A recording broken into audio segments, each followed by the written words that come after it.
मतलब पिछले जन्म के सभी पाप शांत हो जाए। दूसरा ओम शांति, तत्वों से मिलने वाला दुख शांत हो जाए। और तीसरा ओम शांति, इस जन्म के मेरे कर्म जो है उससे होने वाला दुख शांत हो जाए। ये है 3 बार ओम शांति करना। पहले के लोगों में ये ताकत थी, अभी वो ताकत नहीं रही, क्योंकि हमको पता नहीं शांति कहाँ से आएगी। आपको मैं बहुत सुना सकता हूँ इसके ऊपर। हम तो डॉक्टर्स हैं, मैं फिर से कह रहा हूँ, हम प्रूफ को मानते हैं, हम साइंटिफिक प्रूफ मानते हैं, हम सुनी सुनाई बातों को नहीं मानते हैं, हमको प्रूफ चाहिए। पिछले 27 वर्षों से मैं लोगों की काउंसलिंग कर रहा हूँ। काउंसलिंग में ना बात करके हम बीमारी को ठीक करते हैं। ये कला है, सिखाई जाती है, जिसमें हम एक टेक्निक यूज करते हैं जिसका नाम है सीबीटी। सीबीटी का फुल फॉर्म है अंग्रेजी का कॉग्निटिव बिहेवियरल थेरेपी। उसका भाव मैं बताता हूँ। मेरे पास कई लोग आते हैं, मैं एक उदाहरण देता हूँ। एक व्यक्ति बार बार आकर कहता है, मुझे तो गुस्सा आता है, मुझे तो गुस्सा आता है, मुझे तो सहन नहीं होता है, मुझे गुस्सा आता है। अगर कोई व्यक्ति 10 बार ऐसे बोलता है, मुझे तो सहन नहीं होता है, मुझे गुस्सा आता है, तो उसके सामने जब 11वीं बार परिस्थिति आएगी तो क्या करेगा? क्या करेगा? ऑटोमेटिकली, क्योंकि उसका विचार क्या है? मुझे तो गुस्सा आता है, मुझे तो गुस्सा आता है। आप जैसा सोचते हो वैसा बनते हो। और इसकी जड़ है, मुझे बहुत दुख होता है क्योंकि मैं पूरा भारत घूमता हूँ। हमारे जो स्कूल है, अभी तो कॉन्वेंट स्कूल का जमाना है, माँ बाप खुद अंग्रेजी नहीं जानते लेकिन बच्चों को अंग्रेजी में डाल देते हैं। हमने ये मान लिया है कि अंग्रेजी भाषा सबसे अच्छी है, मान लिया है, वैसे सत्य नहीं है। मैं उदाहरण दूंगा, मैं फार्मास्यूटिकल इंडस्ट्री में मेडिकल एडवाइजर, माना हम दवाई बनाने वाले कंपनियों में सेवा देते थे। मैंने क्या देखा, जब हम भारत के लोग चीन और जापान में दवाइयाँ बेचने जाते हैं, हमारी दवाइयाँ उस देशों में, तो हम अंग्रेजी में एप्लीकेशन देते थे, वो रिजेक्ट कर देते हैं, अंग्रेजी नहीं चलेगी हमारे देश में। चीन और जापान हमको कहते हैं कि हमको एप्लीकेशन उनकी मातृभाषा में चाहिए, तो हमको वो अंग्रेजी, चाइनीज और जापानीज में ट्रांसलेट करना पड़ता था और फिर वो एक्सेप्ट करते थे, स्वीकार करते थे। उनका कोई नुकसान नहीं हुआ, वो अंग्रेजी नहीं लेते हैं, वो सब कारोबार उनकी मातृभाषा में करते हैं और उनकी इकोनॉमी बहुत स्ट्रांग है, बैंक वाले समझ सकते हैं। हमने कैसे ये समझ लिया कि जो विदेशों से आता है वही सच है? भारत में पहले गुरुकुल प्रथा थी, बराबर है? यस। हर बच्चा गुरुकुल में जाता था और उसको बचपन से ही योग सिखाया जाता था। आज बच्चों को क्या सिखाया जाता है? अंग्रेजी। आप कॉन्वेंट में जाएंगे तो अंग्रेजी पोएम आपको आएंगे। मेरे पास आके वो माँ बाप कहते हैं, बच्चे डॉक्टर साहब को पोएम सुनाओ, पोएम। और वो क्या पोएम सुनाता है? ऐसे हाथ, रेत रेत को वे कमन अंदर ढे। भारत का सबसे ज्यादा नुकसान इस कविता ने किया हुआ है, रेत रेत गो अवे कमन अंदर ढे। इसका भाव है, बारिश तुम चले जाओ, अभी मत आना, दूसरे दिन आप थोड़ा कल्पना करो, भारत के करोड़ बच्चे हैं जो बिल्कुल हृदय साफ है जिनका, और वो दिल से भगवान को बोल रहे हैं, भगवान रेत रेत गो अवे कमन अंदर ढे। भारत डूब जाएगा क्योंकि भारत पूरा बारिश के ऊपर चलता है। तो रेत रेत गो अवे ये हमारी कविता नहीं है, पर ये क्यों हुआ? क्योंकि सिखाया जाता है। मैं डॉक्टर्स के कॉन्फ्रेंस में बोलता हूँ, हर साल बोलता हूँ, नेशनल इंटरनेशनल। अभी मैं 11 फरवरी को, अगर आप मुंबई जानते हैं तो मुंबई में टाटा हॉस्पिटल है, सुना है किसी ने? यस। टाटा हॉस्पिटल कैंसर का नंबर 1 हॉस्पिटल है पूरे भारत में, नामी ग्रामी है। वहां पर पूरे वर्ल्ड से लोग आते हैं। वहां पे मैं कॉन्फ्रेंस में डॉक्टरों के सामने बोलने वाला हूं। मैं डॉक्टरों को भी ये प्रश्न पूछ रहा हूँ, आपको भी पूछता हूँ। हमको ये स्कूल में सिखाया नहीं गया, ना डॉक्टर्स को सिखाया गया। क्या नहीं सिखाया गया? जो पहले गुरुकुल में सिखाते थे, आज नहीं सिखाते। अंग्रेजी में हम क्या कहते हैं? अपने आप को ह्यूमन बीइंग कहते हैं, ह्यूमन बीइंग। हर डॉक्टर को ये एमबीबीएस में सिखाया जाता है कि जितनी भी बीमारियां इस समय, वो सभी बीमारियां मनोकायिक है। अंग्रेजी का शब्द है साइकोसोमैटिक। मैं जब फाइनल एमबीबीएस में था, हमारे सर ने मुझे सिखाया ये सभी बीमारियां मनोकायिक है। मतलब इसका बीज मन में होता है और लक्षण शरीर में होते हैं। दो शब्द है साइकोसोमैटिक। साइक माना मन या आत्मा, सोमा माना शरीर। तो मैंने सर को पूछा, सर आत्मा के बारे में तो हमको कुछ भी सिखाया नहीं जाता है, हमको शरीर के बारे में सब पता है, तो हम बीमारी को ठीक कैसे करेंगे? तो मेरे सर ने कहा, Sachin shut up, don't ask foolish question. मूर्ख जैसे प्रश्न मत पूछो। अगर ऐसा कोई पेशेंट आता है जिसको मन में टेंशन है, उसको नींद की गोली दे दो, सुला दो उसको। ये हमको सिखाया जाता है। आयुर्वेद ऐसा नहीं है।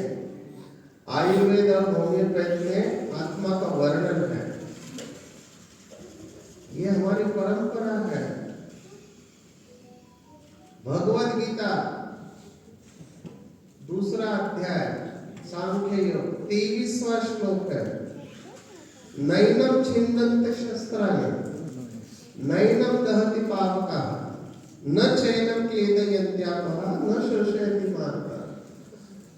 हम आत्मा है, ये हमको सिखाया नहीं जाता। हमको सिखाया जाता हम शरीर है। मैं जब डॉक्टर के सामने ये बात रखता हूँ, डॉक्टर बोलते हैं आप धर्म की बातें करते हो। मैंने कहा इसमें धर्म कहाँ से आया? मेरे साथ आर्ग्यू करते हैं, धर्म की बातें आप करते हो, आप साइंटिस्ट हो। मैंने कहा साइंटिस्ट हो इसलिए कह रहा हूँ कि ये पूरा साइंस है, और हमारा जो पतन हुआ है वो इसी बात के वजह से हुआ है। हमको ये सिखाया नहीं जाता है। हालांकि आज भी भारत में बोर्ड लगे रहते हैं। जब कोई मरता है तब हम बोर्ड के ऊपर क्या लिखते हैं? किसको शांति मिले? आत्मा। क्यों ये लिखा जाता है? क्योंकि भारत में ये मान्यता थी, लेकिन हम लिखते हैं, प्रैक्टिस नहीं करते हैं। बराबर है बात? यस। बराबर है। जैसे ही कोई मरता है कहते हैं लेकिन हम लिख जाओ, लेकिन बोर्ड पे लिखते हैं उसके आत्मा को शांति मिले। किसको शांति चाहिए? आत्मा को। शरीर को चाहिए या शरीर के अंदर की जो शक्ति है उसको चाहिए? ये पहले समझ लो। कितने भी आप भाषण करो, कितने भी जगह पे जाओ, जब तक ये अनुभव नहीं आप आगे जा ही नहीं सकते। बराबर है? करेक्ट? यस। हम सब क्या बोलते हैं? मैं शरीर या मेरा शरीर? मैं शरीर या मेरा शरीर? मेरा शरीर। मेरा शरीर। बराबर है? यस। मेरा बोलने वाला मैं कौन? आत्मा। इतनी सादी सी बात स्कूल कॉलेज में सिखाई नहीं जाती। मुझे बहुत खुशी हुई जब मैं नेपाल में गया। नेपाल में ये बताया जाता है, और किसी देश में, नेपाल आज भी हिंदू कैलेंडर फॉलो करता है। मैं हॉस्पिटल में गया, मैं हैरान हो गया।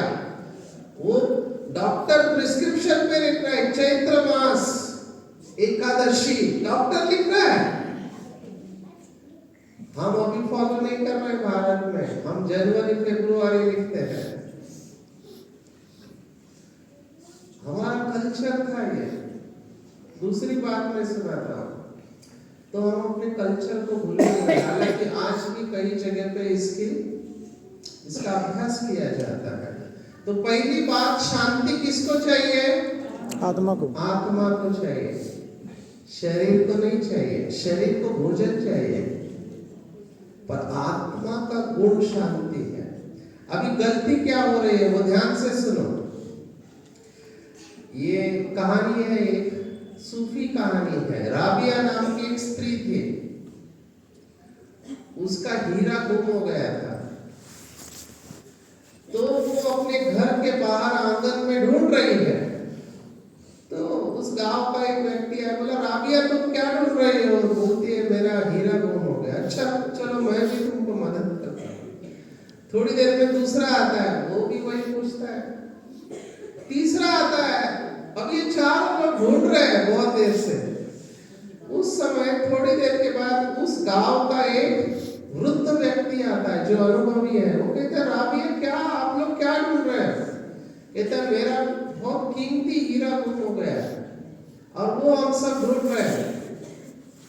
तो वो वृद्ध व्यक्ति थोड़ी देर बाद सोचता है, बोलता राबिया तुम्हें याद है कि तुम्हारा हीरा कहाँ गुम हुआ था? तो राबिया कहती है कि मेरा हीरा घर में गुम हुआ था। तो बोला फिर बाहर क्यों ढूंढ रहे हो? तो कहते बाहर लाइट है इसलिए यहाँ ढूंढ रहा हूँ, घर में अंधेरा है। हम सबकी हालत ऐसे ही है। आप चेक करो, हम शांति को कहाँ ढूंढते हैं? बाहर। कहाँ ढूंढते हैं? बाहर। घूमते रहते, आज इस स्थान पर कल उस स्थान पर। है कहाँ पे? अंदर। अंदर। ढूंढ रहे बाहर। आउटकम क्या होगा? जीरो। आप निराश होने वाले हैं। कई लोग मुझे कहते हैं मुझे अकेला छोड़ दो, मुझे कोई आवाज नहीं चाहिए, शांति चाहिए। बाहर शांति नहीं है। आपको अगर मैं एक कमरे में बंद करके भी रखो फिर भी शांति नहीं मिलेगी, क्योंकि शांति बाहर है ही नहीं। आपको थोड़े समय के लिए अच्छा लगेगा। शांति की हमारी व्याख्या क्या है? Absence of peacelessness is peace. अशांति नहीं है उसको हम शांति कहते हैं। शांति एब्सेंस नहीं है, शांति एक पॉजिटिव अवस्था है।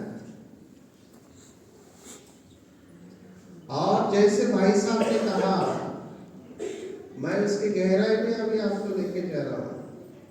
हम ना मुंबई में एक बार कार्ड छपा था, हमारी एक बहन ने, मुलुंड के गोदावरी दीदी।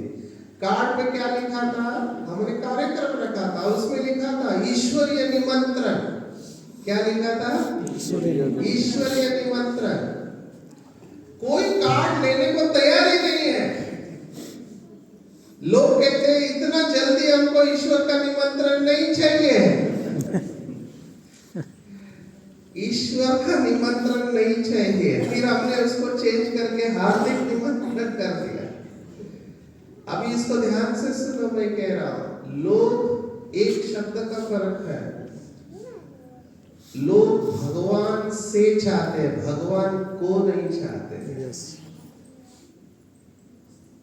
से और को का फर्क है। आप लोग भगवान को चाहते हो या भगवान से चाहते हो? भगवान को। भगवान को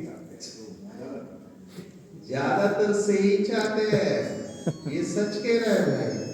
भगवान के क्यों चाहते हैं? मेरे को बच्चा दे दो, गाड़ी दे दो, बंगला दे दो, बीमारी ठीक कर दो, ये कर दो, वो कर दो, वही चाहिए। अगर आप भगवान से प्यार करते हैं, कौन कौन है जो यहाँ भगवान से प्यार करते हैं? जरा हाथ खड़ा करो, जरा इनका फोटो निकाल रहे बोलने वाले।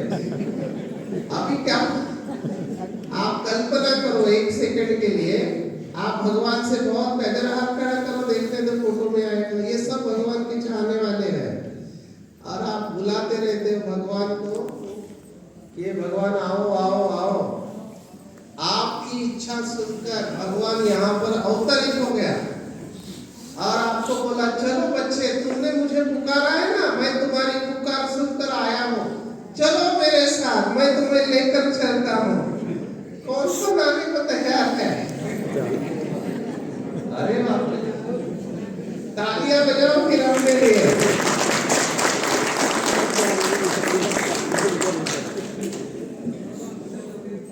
आएंगे?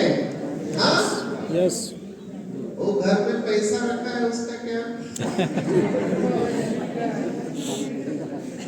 वो ताला लगा, बूढ़े लोग होते हैं ना, उनका एक नेचर होता है, ताला चाबी में बंद करके रखेंगे हर चीज का। छोड़ दिया। अभी मैं जो सुना रहा हूँ ध्यान से सुना। देखो, हम डॉक्टर के संस्कार होते हैं ना, हम संदर्भ के साथ बोलते हैं। हम कोई भी स्टेटमेंट करते हैं ना, उसके पीछे प्रूफ चाहिए। 2 श्लोक में भगवत गीता का ही रेफरेंस देता हूँ। मैं भगवत गीता के ऊपर बहुत सेशन लेता हूँ। तो भगवत गीता के दूसरे अध्याय सांख्य योग में ही 71वां श्लोक है। विहाय कामान्य पुमांश्चरति निस्पृहा निर्ममो निरंकार स शांतिमधिगच्छति। जिसने अपनी सभी कामनाओं का त्याग किया है, जो निर्मम है, निस्पृह है, निरंकारी है, उसे तुरंत शांति मिलती है।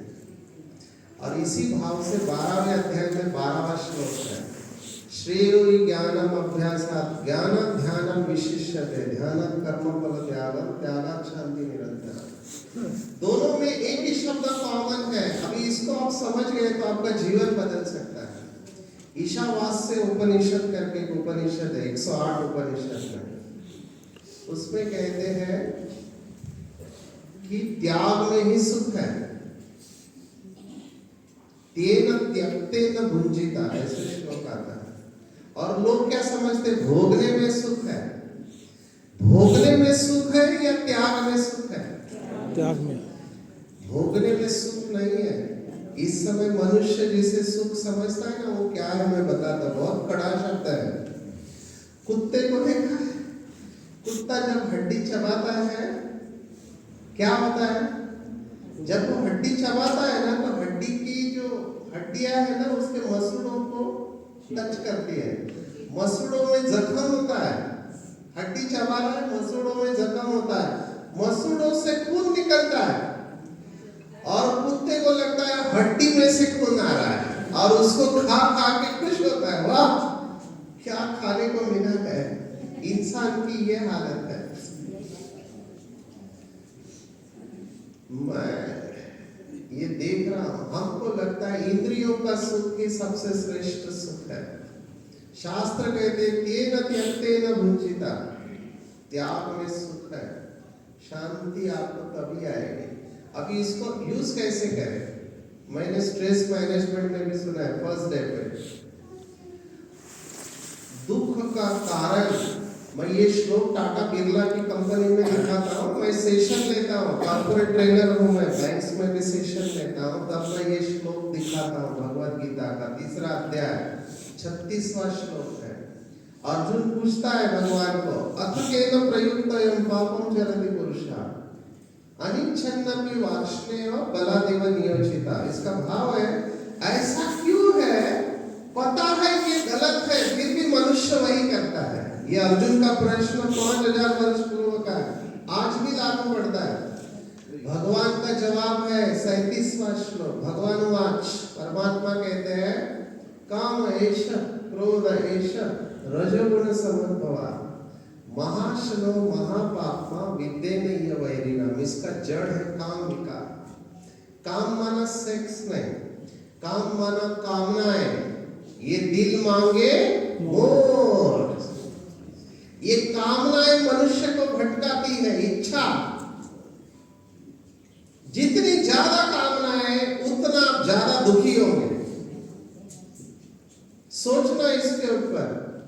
मेरे पास केसेस है, 1 करोड़पति मेरे पास आया, उसका घर 20 करोड़ का है, घर केवल। उसे किसी ने कहा, डॉक्टर सचिन अच्छा काउंसलिंग करते हैं, मुझे बुलाया अपने घर पे। पूरा घर एसी, और बॉम्बे के सबसे हाई पॉश इलाके में नेपियन रोड, डबल माले का एसी घर, 3 कार। मुझे कहता है, मैंने उसके घर में देखा, थिएटर है, सब कुछ है, वो घर चाहता है।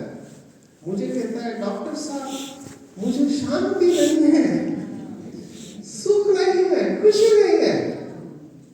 मैंने भाई साहब को कहा, भाई साहब आपके घर में जो कुछ भी है वो देख के ही मुझे खुशी मिल रही है। इतना सा सब है, खुशी नहीं है, शांति नहीं है। मैंने कहा तुमने किसी की मदद की है क्या? बोले जरूरत ही नहीं है, मेरे को क्या जरूरत है। मैंने उसको बोला तुम एक काम करो, तुम एक किसी इलाके में जाओ जहाँ तुम्हें कोई नहीं जानता है, वहां जाके मदद करो। मदद करने के बाद रुकने का नहीं, तुरंत निकल आने का। बोला इससे क्या होगा? मैंने करके बता। कुछ दिनों बाद फोन किया, बोला मैं गया एक जगह पे, शॉर्ट में सुना रहा हूँ क्योंकि मेरा गाड़ी की तरफ है। हाँ मैंने देखा क्या करूँ, मुझे समझ में नहीं आया। कबूतर थे, मैंने दाना लिया, कबूतर को डाला, बहुत कबूतर आया और लिया और डाला। एक कबूतर मेरे हाथ के ऊपर बैठा, दाना खाने लगा, उसको बहुत अच्छा लगा। बोला मेरे को बहुत अच्छा लगा। मेरे नजदीक आने से लोग डरते हैं, लेकिन ये कबूतर डर नहीं रहा था, मुझे बहुत अच्छा लगा। मैंने कहा आगे क्या किया? आगे दो भिखारी बैठे थे, बहुत दिनों से कुछ खाया नहीं था, बाल अंदर गए थे, पेट अंदर गया था। मुझे लगा इनको कुछ खिलाना चाहिए। बाजू में वड़ा पाव की, मुंबई में वड़ा पाव जैसे आप लोग इधर क्या खाते हो, पिज्जा वगैरह होता है ना, वैसे ये वड़ा पाव मुंबई का फेमस है। पाव के अंदर वो आलू का वड़ा डालते हैं और उसको खाते हैं। तो उसने कहा 3-3 वड़ा पाव लिया और दोनों को दिया भिखारियों को। और आपने बोला था रुकना नहीं है, तो मैं जा रहा था, लेकिन वो 3-3 वड़ा पाव देख के दोनों भिखारियों के आंखों से आंसू आए और ऐसे हाथ जोड़ के सिर्फ उन्होंने इतना ही किया, मेरे कलेजे में ठंडक पड़ गई, मुझे शांति का अनुभव हुआ। डॉक्टर साहब आपका बहुत बहुत शुक्रिया, मुझे आज पता चला शांति कैसे मिलती है, दूसरों को सुख देने से। आप समझ रहे बात को? मैंने ऐसे बहुत लोग देखे, करोड़पति है, शांति नहीं है। कहां से आएगी? दिल में कचरा है, साफ नहीं है। तो मैं कह रहा हूं त्याग में सुख है। अभी त्याग किस बात का? लोगों ने कहा भगवान को चाहिए तो घर बार छोड़ के जंगल में चले जाओ। रॉन्ग, फिर से गलत। आजकल तो जंगल बचे ही नहीं, घर पे ही रहना पड़ेगा। लेकिन फिर भी जंगल में जाके भी घर की बातें याद आ सकती है कि नहीं? यस। हमको ब्रह्मा कुमारी में ये नहीं सिखाया गया। हमको परमात्मा ने कहा घर गृहस्थ में रहते हुए आप मुझे याद करो। तो हम घर बार नहीं छुड़ाते, घर गृहस्थ में रहते हुए अपना कर्तव्य करते हुए मुझे याद करो, तभी आप शांति का अनुभव कर पाएंगे। और हमारे पास ऐसे 70,000 के ऊपर फैमिली है जो घर गृहस्थ में बाल बच्चों के साथ रहते हुए इसका अभ्यास कर रहे हैं।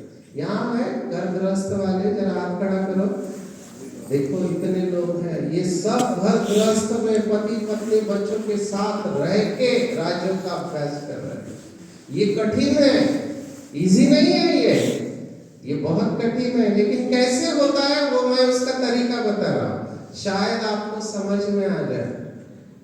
कहानियों में बहुत अच्छा मैसेज होता है।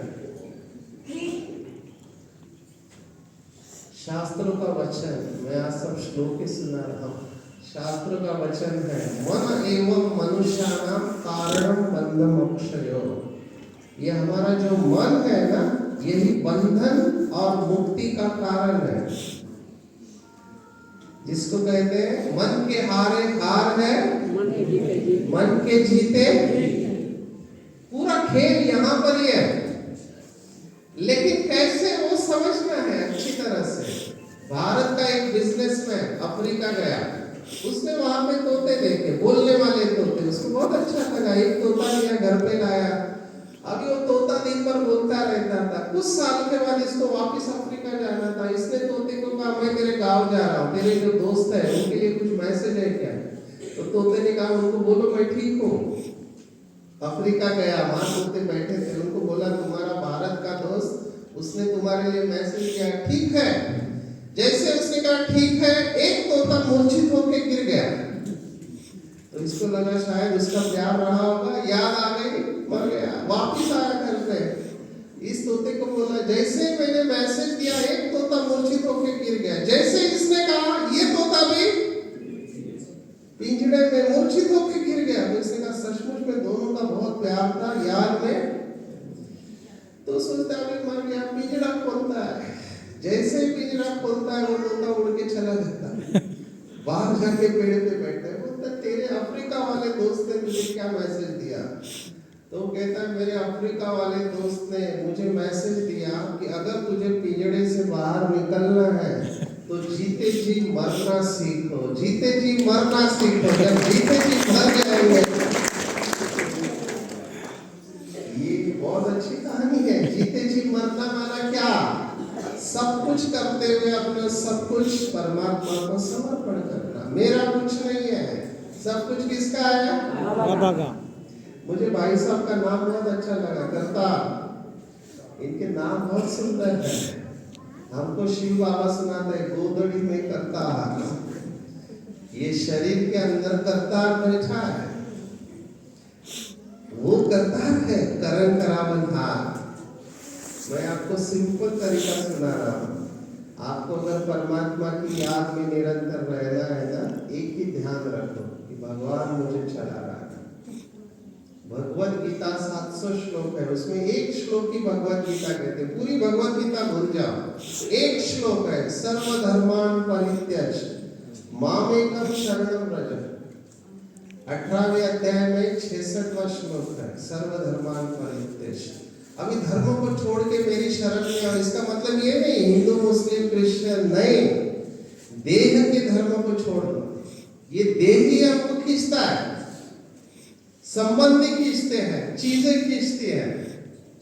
इसको मन और बुद्धि से भूल जाओ, तब आपको शांति का अनुभव होगा। और मैं ये अनुभव कराता हूँ, मेरे पास जितने भी लेक्चर में थ्योरी कम एक्सपीरियंस ज्यादा कराता हूँ। क्या आप अनुभव करना चाहते हैं? यस। चाहते हैं अनुभव? यस। अब भी आपको अनुभव हो सकता है, क्योंकि ये ना हॉल बहुत अच्छा है। मैं 3 दिन से यहाँ ले रहा हूँ प्रवचन। मैंने देखा यहाँ के भाई बहनों की साधना है, इस वास्तु के कण कण में तपस्या है। तो आपको यह अनुभव आज हो सकता है। राजयोग तो बहुत बड़ा है, हमारी बहनें 7 दिन राजयोग सिखाती है। मैं आपको आधे घंटे में राजयोग के बारे में क्या बताऊंगा। मैं तो साइंटिस्ट हूँ, अब्दुल कलाम आते थे, DRDO के साइंटिस्ट। जो भाई साहब ने कहा ना, एक सेल्वा मूर्ति करके साइंटिस्ट आए हमारे पास, माउंट आबू। उन्होंने मेडिटेशन के ऊपर किताब लिखा है, बहुत प्रयोग। उन्होंने व्याख्या दी, राजयोग उन्होंने समझा, कहा Rajyoga is communion of inner light with supreme light.